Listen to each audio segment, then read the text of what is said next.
Because that's what we do, right? We question, we travel, we understand, we philosophize, we think, we puzzle. I can only hope that when I'm searching and I'm doing that analysis, that the truth will then be revealed to me, and then I will know the origin. So when you go to Cape Canaveral and you see the space shuttle taking off, you are awe-inspired by what you see. Okay. And you are awe-inspired by those whose hands fashioned such an amazing thing. Actually, yeah. So what about the universe?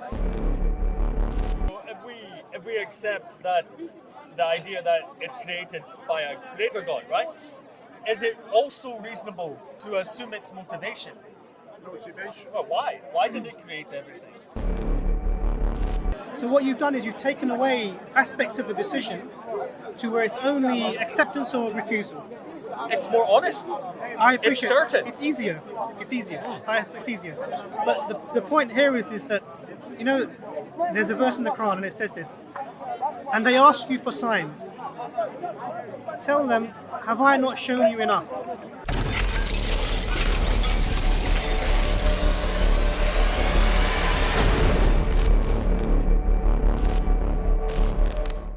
So if you live a good life, it might affect people that you cared about in life, and their life will continue to be better because of that. Sure. So you could look at it that way. I understand. But then again, Ultimately, they will die as well, and whatever they experienced or not would again be unvaluable or have no real meaning. So whether I mistreat somebody who then goes on to have a miserable life, and also their consciousness ceases when they die, my mistreating them and their bad experience would actually have no impact upon ultimately anything.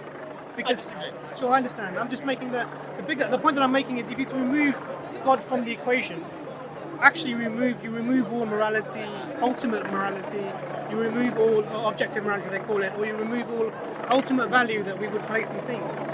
Because it's just arbitrary, it's just temporary, it's just temporal. Now the flip side of that idea is when you die, your consciousness doesn't cease. And it continues. And it continues ad infinitum, so it goes on forever. Your consciousness will continue even after you're dead. So your soul is inhabiting. So as a Muslim perspective, okay. your Sorry, soul is in you're your talking body. of the soul. Absolutely. Okay. So an explanation for consciousness would be, a theological explanation would be that this is the software to the hardware. Okay, Do you understand? I get it. And if you remove the software, the hardware, anything can happen to it, but the software can carry on. And in fact, we're told that the body is like the clothes that you wear. It's the clothing for the soul. Okay, that I understand. When you mentioned soul, I So believe you, that's as what- our concept of you, is not the outwardly body that we see, because this will be consumed by worms in the grave, right? It's something else, which is the soul. soul, and that Which and is what within is the you. soul is the consciousness as well. Right. For us, we believe that that's what generates the consciousness that we see. It's not a question that's answered yet, scientifically speaking or philosophically speaking. It may not be answered. It's a very hard question. So, but our explanation for that is that. But so the flip side is if you die and your consciousness carries on, as all of the cultures as we know have believed. So all societies virtually have said, yeah, either you reincarnate or something happens to your soul and you go to the hell or heaven, or in all the cultures that you go back to. So this concept that somehow I am my body, it doesn't exist. My body will cease and I will carry on. So when the Muslim carries on as consciousness, as the soul, are they physical in any way, or they're just what are the spirits? That's a great question. I just want to make that point about this. So the other side of it is if your searching was without purpose and your consciousness, when you died, you didn't arrive at a conclusion and rejected your creator, for example, and then you go on forever, what is the consequences for you in this forever? That's the question. Is that limbo? So we would have to read the text and see what that would say. So it could be a state where you're judged, or it could be a state where you're punished. It could be all sorts of things. So what you need to do for yourself is, I would say, definitely have a goal. Definitely search with an end in mind. And the other part of it is that know that there have been no societies, until very modern societies, who believe that when you die, that's it. No one has believed this. This is a sort of modern concept. But if you're going to do Pascal's wager, and you know Pascal's wager, if you lived a religious life, and you were good, and the world ends, and your body ends, and your consciousness ends, you've lived a good life. You've kept away from the things that would have harmed you, that harmed society, and harmed your fellow man, and you've kept yourself healthy and fit, and you've been good. You end, although that ultimately has no meaning, it's still a good life. Now, if you rejected the Creator, and you live your life however you want because you believe that your consciousness will end when you die, and then it doesn't end, then you're bearing the consequences of having lived that bad life. Bear the consequences. And that consequences could be anything. Hellfire, punishment, whatever that might be. So I think it's really important. Potential counterpoints. I'm sure there are. Needs Definitely. to be said, I would say, with this idea, is that you can live a life good by the way that you judge it, or you could follow other people's systems of what is a good life, such as the Muslim system and such, right? It has a prescription of what you should do for it to be considered good or holy, or whatever it is, right? Now, you could do that, you could live in all those ways, potentially without accepting the axioms of there being a creator God that created you and there's heaven. You can live that way without accepting that. But presumably, if you don't accept that, you will still be punished for that. And if that's the case with the Pascal's wager case, and if that happens, I would be disappointed if that was the idea of God, that it would be that petty. Now, there's obviously different ways of looking at it. That's one perspective. Other people would say, no, that's justice. It needs to be that way. Difficult to say. But you understand me? You can live a life like this that doesn't harm others, that's good for your soul, and all this stuff. You don't need to accept those axioms. If you go to hell, well, it's not that fair. Let me give you the counter to the counter. Sure. So that's a really good point you make. So why not live the life and forget about God? Right? Okay, so let me give you that. I'll give you an analogy of this. You don't need to forget about it, but it's, from my knowledge, it's important for various religions that you have to say, I believe this. And I'm not questioning that. Okay, so I'm not talking about the saying. I'm talking about the accepting the Creator. So and your actions are with your limbs and with your words. No one knows what's inside you, so you have to make the action. Yeah? So that means accepting the Creator. Now let me give you an analogy. There's a guy. He's absolutely rich. Gives loads of money to charity. Every year he builds 100 orphanages. He's always doing philanthropic work. Well-respected, famous person who's just known to be this really, really great guy. And you're a journalist, and you say, you know what, I'm going to go and find out how this great person grew up and how he got his great morals and how he learned how to be who he is, because I think it's really important that we give this type of upbringing to other people to create these great, good people. And you find out, he has parents, and their parents are living in a certain place. So you go to that place and you're looking for his parents, and what you find is you get directed to a little hut, and in the hut is a very old man and old woman, single room, clay stove in the corner, hole in the roof for the smoke. And you say, are you such and such parents? He says, yeah. He said, he's our son. Oh, you must be so proud of him. He must. Why are you living like this? And they say, we raised him until he was about 10 or 11, and there were some issues, and he left, and we haven't seen him since. Every now and then we get a call, and he says he's okay, but that's all, and we never hear from him. What do you think of that man now? Good or not good? You need to know the circumstances of his upbringing. But tell me. But they say that they've raised him there. So what do you think of that man? Now it puts his good into perspective, right? It's come down a few notches. So now, why is that? Because we recognise he's not showing gratitude to his parents. And why? His parents, they brought him up, they fed him when he couldn't be fed, they changed him when he couldn't be changed, they held his hand when he couldn't walk, they taught him to walk, they taught him to talk, they taught him his basics. By the age of 7, you have your basic psychological makeup. And our Prophet said, love the children until they are 7 and teach them until they are 14, and then they're adults. You let them go into the world. So they've done all of that. Now, so then let's flip this now to the religion now. Someone gave you a life. Someone gave you your heartbeat. Someone gave you your sight. Someone gave you your health. Someone gave you your wealth. Someone gave you the world that we're living in, the air that we have. In Islam, the first verse of the Quran, Surah Al-Fatiha, Surah Al-Fatiha, is Alhamdulillahi Rabbil Alameen, and that means all praise is God's, the Lord of the worlds. Why is that? What are we praising? Thank you for everything. My life, my health, my wealth, my family, my children. And this is what's required of us. Are you not grateful to your Lord? The Quran asks you this question. Are you not grateful to your Lord? In another place, which of the favours of your Lord will you deny? So these things are always put forward to us. So the idea of being good without praising the one who gave you even the ability to be good is the same as this man who's ignoring his elderly parents in need when he has everything.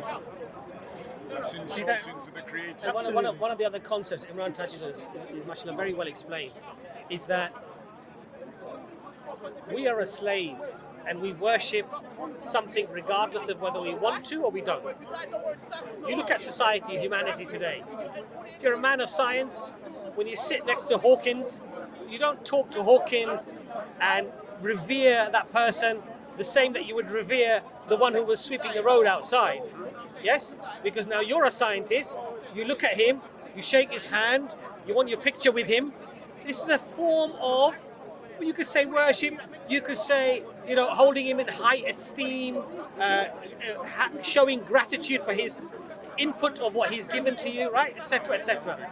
A man who comes and he helps you, you're hungry, he says, come, please, I feed you, is different to the one who walks past you and ignores you.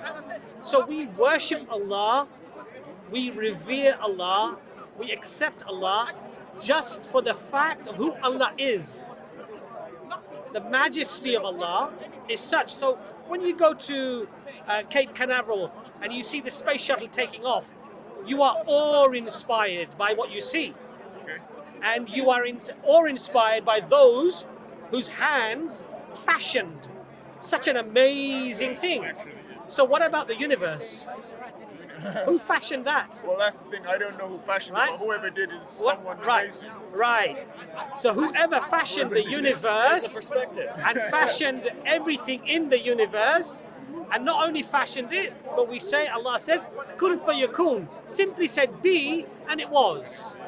May I present a caveat, because it's a question that I'm currently pursuing and probably will be for a very long time, is more or less.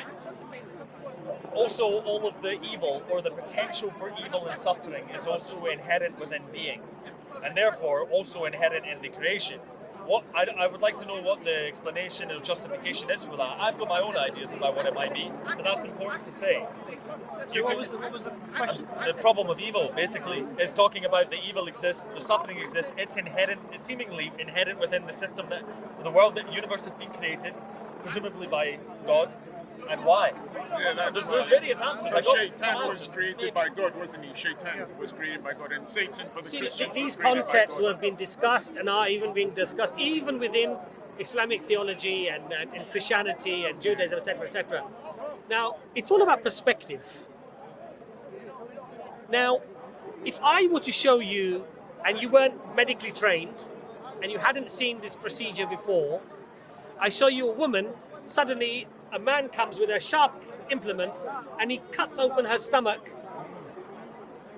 and you're witnessing this, and you would obviously take a step back and you would be horrified. How brutal, how vicious, how horrible this act, how violent this act is.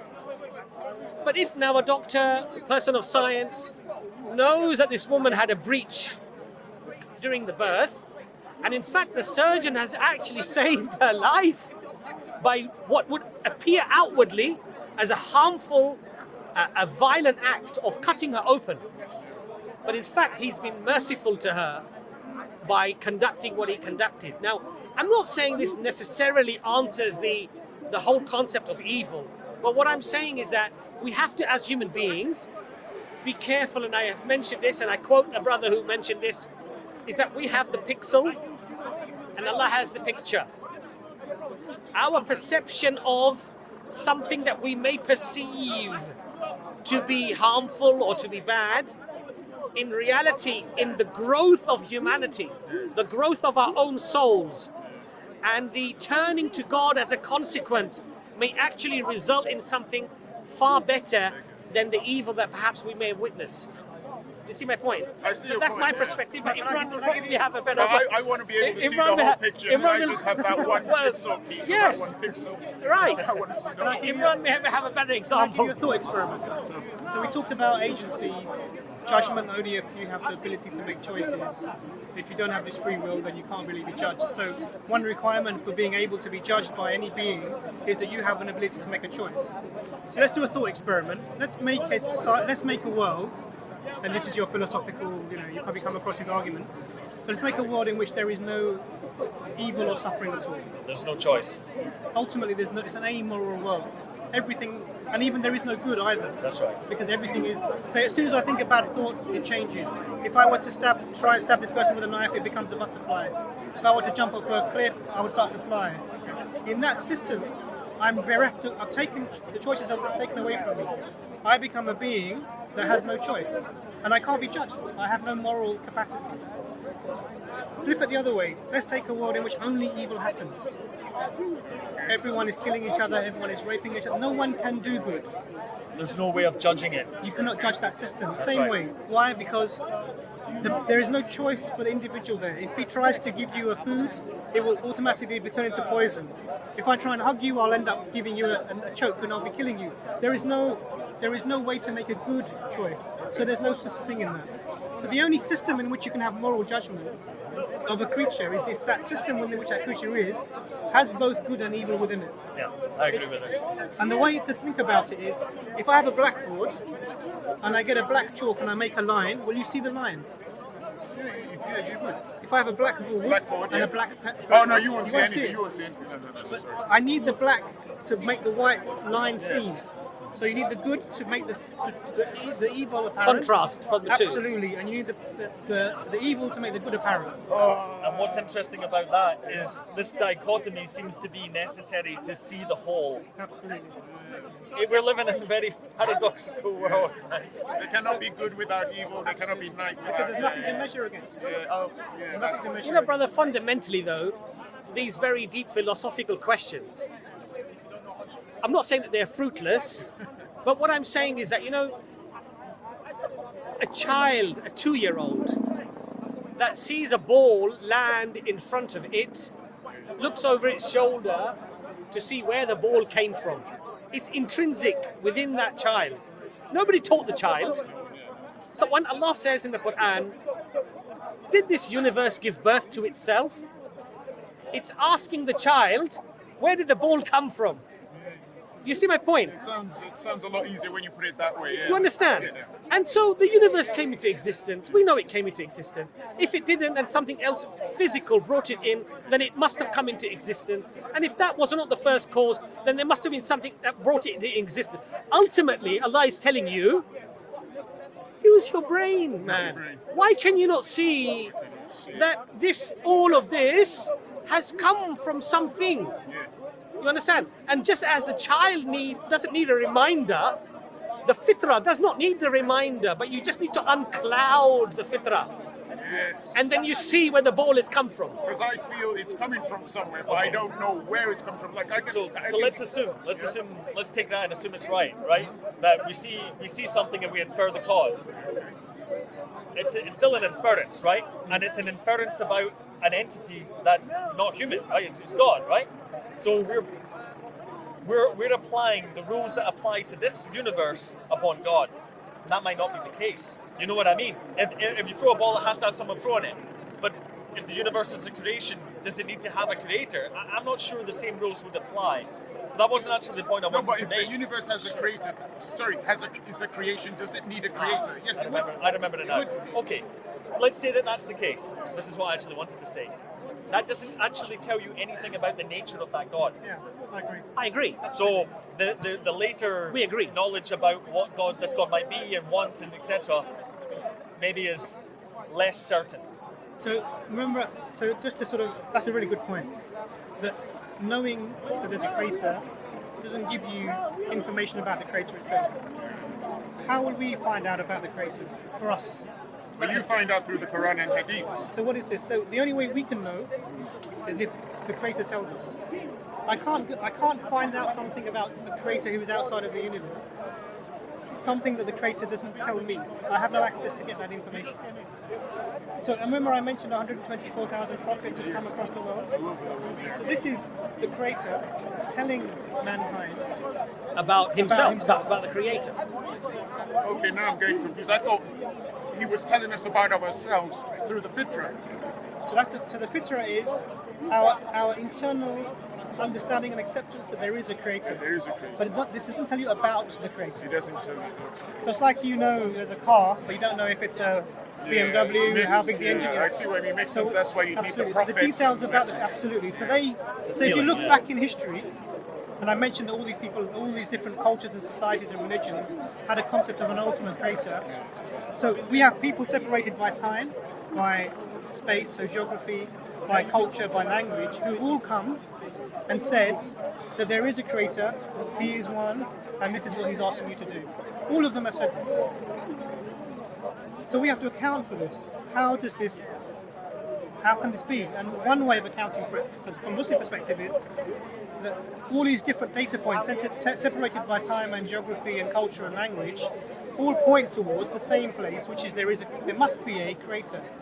So if you take the common points of all of this, an ultimate being communicated with human beings to tell them how to live in the world, we get a part of the message. Then you have to look at what's currently available from the messages, the claimants. Christians say they have the message from God. Muslims say they have the message from God. Buddhists might say, well, Buddhists don't believe in a God, so they say, but other people may say that. Then what's incumbent upon us is, okay, let's see what these messages are saying, and is there anything within the message that I can use to affirm that this is a preserved message from the being that, from the person that gave the message, that can tell me information that I can then say this is reliable enough for me to say the Creator has said about this about themselves, and this is what the Creator is like. I have to make So this sure. is your analysis. Absolutely. Yeah, that's my analysis. But I understand. I just don't want to fall into the trap of becoming a pick and mix. No, where absolutely. I'm going to start picking Absolutely. what works for me. Absolutely. So I can only hope that when I'm searching and I'm doing that analysis, that the truth will then be revealed to me, and then I will know the origin. Absolutely. I do fear from the discussion. I don't want to be in. Let me introduce another point for you, maybe to confuse you more. Well, I was curious though, because it's obvious what my point of view is. What is your point of view though? What do you mean? Because my point of view is to reach the end. Oh, And that's why I'm talking to people of different belief systems. Because I generally believe that there is a truth in what the Muslims tell me, what Christians might say, what Buddhists might say, and I want to find the truth. So I want to end it. Do you want to I end think the it? truth. I think the truth is of human in this form, this consciousness that we have. I think it's not going to help you. This is to search. Is to be the searching force, the understanding force of the universe. Because that's what we do, right? We question, we travel, we understand, we philosophize, we think, we puzzle. That's our, for me, that is part of our. Can I ask you, that's our can I essence ask of you our a being. question in reference to Oh, what sure. you just said? Of course. I agree with you about the importance of searching, but let me put to you, if there is a truth out there, would it not be better to not be in an eternal search, but to arrive at a conclusion of finding that truth? Would you not accept that? Okay, my response to that line of argumentation, that logical point is, I'm not sure if I could ever get to the state of understanding. That's not what I've asked you. I'm not answering. I've not answered your question yet. Okay. I'm saying that for me personally, because you're asking me, I don't think I can get to the point where I could say that I was sure. I don't think I would be honest. I'd have to be 100% sure, or I wouldn't want to say it. You understand? But have you looked at the evidence for the claims that are being made by the Muslim, by the Christian, Yeah. by the Jew? So what do you find in Islam, for example, that actually takes you away from being convinced or rejecting it? There's a major point. There's a number, but this is not something that I don't spend much of my time these days thinking about the religious argumentation. I go more on the metaphysical, philosophical side, separate from doctrine, but I'll try and answer that. This one. The message of God is given to man, right? And it tells us how to live in accordance to the will of God, right? What God wants for us so that we can go to heaven instead of hell. One of my major contentions that makes me question its validity is this. it would be possible for the God to put that guidance into your being. It doesn't need. Why does it need to be revealed through a prophet? Why does it need to be revealed through a book? For if it's the all-powerful God, it could put it in you. You could say, well, I could choose to follow the path of God, or I can choose my own selfish path, and it's there. There's no translation. There's no misunderstanding. There's no interpretation. There's no sects. That's the clearest move I have. It's a heavy blow, that one, but that's my honest answer. Can I say that I appreciate your sincerity? I appreciate your sincerity because you gave a very sincere answer. Now, the idea, I just want to pick up on this idea of, well, why not just give us the information that we need? Why not just give us that belief? But we were talking about a moral agency and free will. So we're told in the Quran that if I had willed, I would have made them all believe. So we're told this in the Quran, that if I had wanted, I could have made everyone a believer. And this is in the context of telling the Prophet that we cannot force people to believe. You can't do it. Because if I had wanted to, I could have made everyone believe. It's a choice, ultimately. I asked that about 30 minutes ago. Sure. Why didn't he just, the Fitrah and make us just start working? He thought it was a good idea, and then he thought, I'll bring it in later. My key point there is that it would still be a choice. You would have all the information without needing to understand Arabic, for example, to get the true Quran. You would have it within you. That's my contention. You would still have a choice. So I understand. So what you're removing actually from this scenario, you're removing any idea of a real, in the sense that if you're standing in the road and you see a car coming towards you, you can see the car is coming towards you. You're left with two simple things: step out of the way or stay in the road, right? The choice is not to believe in the car coming or not coming. The choice isn't to believe that this is the road or not the road. So what you've done is you've taken away aspects of the decision to where it's only acceptance or refusal. It's more honest. I appreciate it's certain. It's easier. It's easier. It's easier. But the point here is that, you know, there's a verse in the Quran and it says this, and they ask you for signs. Tell them, have I not shown you enough? So I believe that this thing that you're talking about, make it clear for us. We're in that place. I think it's clear. You come from a biological background. Well, biology background, not biological background. All biological. Hopefully, yeah. You're not an alien. Okay. If you look around, I mean, biology is amazing. Especially when you get into biochemistry and you get into the nuances of what's happening even in organelles. It's very complex. Absolutely complex. And then there's quantum physics behind it all. Absolutely. This world is amazing. There's no way I could ever, for me personally, forget the scientific arguments or philosophical arguments. From my Fitrah perspective, this is never going to be a mistake, an accident, a hapstance. Okay. It's never going to be that. And so for me, when I speak with people who sort of, I'm not sure, look around. And there's a verse in the Quran, also just another verse in the Quran that says that I will show them signs in the horizons within themselves until the truth is manifest and they know this is from the Creator. So we have our signs, we have our information, we have our pointers, and it's all around us. But it's a choice that's required for us to make. And you're given sort of a blank slate almost. The Fitrah is there, and then you're given, be in the world, look around, and you come to your conclusion. I mean, have you read the Quran at all, William? I read about 60 pages of it. Really? Yeah. From the start, 60 pages. The from first the 60 start pages. To wherever that goes. Yeah. No, have you read the Quran, Chris? I've never finished it. I've been reading it, but then I get distracted by looking at the Have Sharia. you got copies of it? I'll give you some copies. I've got one. Because I get distracted. Can I with just the- touch on your point as well, what you said, in terms of why did God not just instill this information in us, program us, you know? You know, it's interesting, but humanity should not deny the existence of the Creator based upon how the Creator decided to give that information to humanity. You understand my point? I understand. So I don't deny God because he did something this way. That's a very arrogant, not to sort of attack you in any way, but I'm just saying generally I think it's a very arrogant stance to say, well, why didn't God just do it this way? Then I would have accepted. You know, why did God? And surprisingly throughout history, we find this same trait in humanity with all of the prophets and how they interacted with those prophets. So for example, when the Jews were told to sacrifice the cow, there's a story in the Quran. They say, make it plain to us, what type of cow should it be?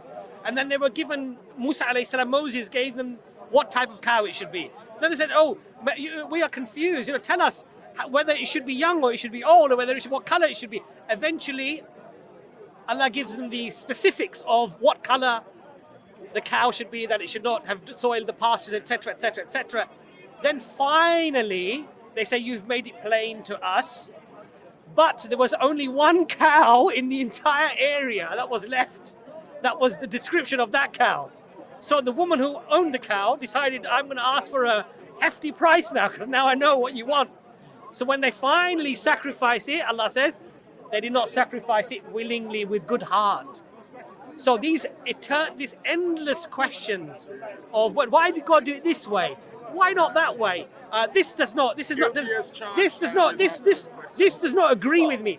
I personally think. You don't think it's reasonable? No. I think it's very reasonable. I think what is more reasonable is to first assess whether a creator exists or doesn't exist. And so when you say to me that just because we see a consistent rule through the universe of this contingency of dependency, and that why should we apply this rule on the universe itself, I would argue the flip argument, which is that why shouldn't you? When in science, if I boil water and it boils at 100 degrees centigrade, and I perform the experiment 1,000 times and it boils at 100 degrees centigrade, is it not reasonable for me to then assume that water will generally, if it's the same water, will boil at 100 degrees centigrade?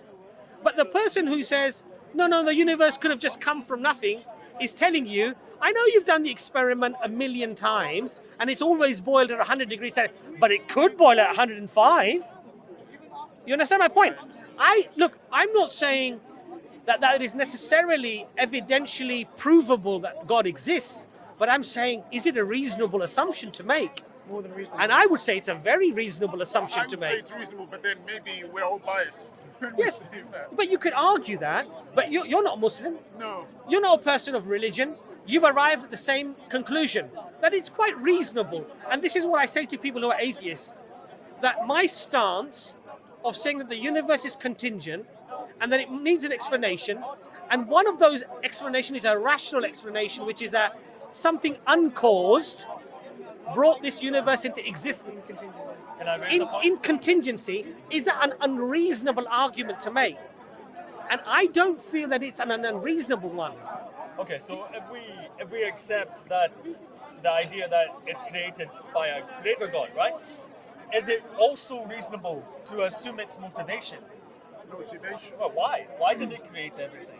Because you could say, well, okay, it's logical that a creator creates sun. You could say that. Very good question. And then you say, well, we're still inferring the motivation of God given to us allegedly by prophets and visions and books and such, which are human products. They're coming, maybe they're said to be came from angels and such, but they're still going through the medium of human, which I don't feel is a necessity for an all-powerful being. You should be able to send it straight to you. But that's my previous point. So, like that, because the meaning could be simply created it for, how could we possibly know the motivations of God? But for fun, because it's what it does, because it creates infinite universes all the time. It's a difficult one. But doesn't that clash with what Brother Abbas was saying? That instead of us constantly fixating on the hows and the why, shouldn't we first concentrate on understanding and acknowledging God's existence first? Well, I already did. I said, okay, God exists. Okay, but so then you do accept. why? Okay. Well, I'm not saying For that's sake of not. argument. I'm not For saying sake that's of right. argument, he's saying. Yeah, to explore the hypothetical. I'm saying it's created it, and we're saying it created it because da da da. How can we know that? So this is the same point that I made maybe a couple of points back, that we've had prophets, you said. 124,000 prophets who came into the world, separated by time, culture, geography, language. We've all said the same thing, that there is a creator being who has communicated with us, and this is what he's asked us to do.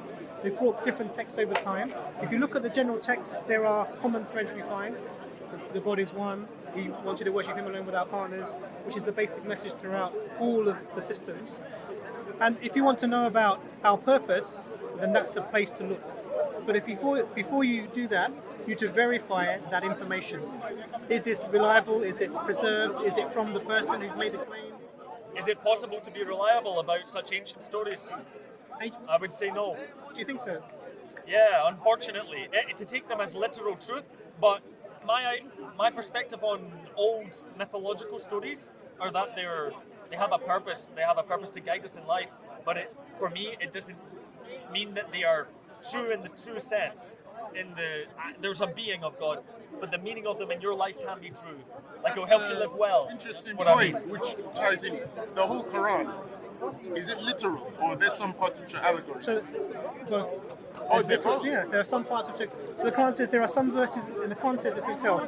We have revealed some verses which are clear, unambiguous, and there are some which are ambiguous. Okay. The people with bad intention in their hearts, I'm paraphrasing, they will focus on the ambiguous and they will misguide themselves. So the things that are clear are clear. The Lord is one, worship Him alone without partners. They're all the things that we need to know to get. One of the things that Allah touches on in the Quran, Quran chapter 40, verse 57, Allah says, "Indeed, the creation of the heavens and the earth is greater than the creation of mankind, but most of mankind do not realize it." Allah mentions this not realizing it, not appreciating it, not understanding it many, many times to let the human being realize that your faculty to reason and understand is very limited. So, see, for example, as I was explaining to you, when I see the surgeon cutting open the woman, if I just see that, my perception of the surgeon and what he's just performed is going to be shaded in relation to my ignorance of what was happening, right? But if it's made clear to you that this is what is behind it, your perception completely changes. Now, we believe as Muslims, there are many things that haven't been made apparent to us in their entirety. However, we believe that what is essential for us to attain God's forgiveness and His paradise has been given to us. So this concept of analysis and analyzing God could, quite frankly, be an endless task. So even if, for example, your notion of why did God not just send this down, if it was answered, let's say, categorically, this is why we didn't do this, you would find something else. That's scary. And if that was answered, you would find something else. I wouldn't want to be that kind of person.